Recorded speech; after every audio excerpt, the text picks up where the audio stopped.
मी सध्या परभणी जिल्ह्यातील जिंतूर ते सेनगाव जाणाऱ्या राज्य महामार्गावरती आहे।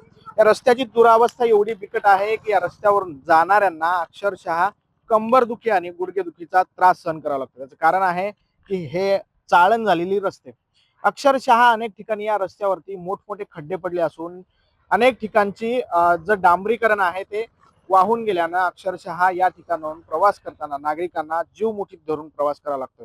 तर या रस्त्यावरून जाताना अनेकांना जे आहे ते अनेकांचे जे आहे ते अपघात झालेले आहेत। अनेकांना या रस्त्यावरून प्रवास करताना आपला जीव गमवावा लागला। मात्र प्रशासन आणि बांधकाम विभाग याकडे दुर्लक्ष करताना दिसतंय।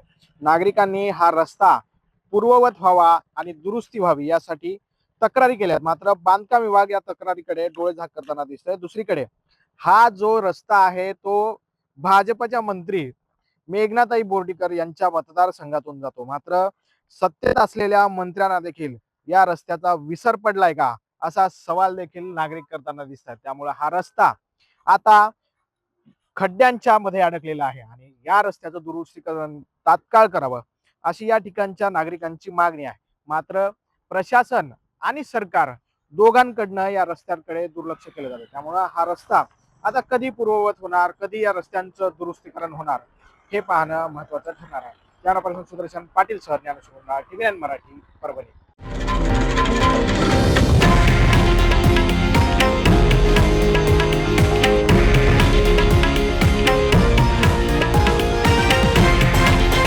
हे आहे देशातील नंबर 1 न्यूज नेटवर्क आणि आपण पाहत आहात TV9 मराठी, एकमेव।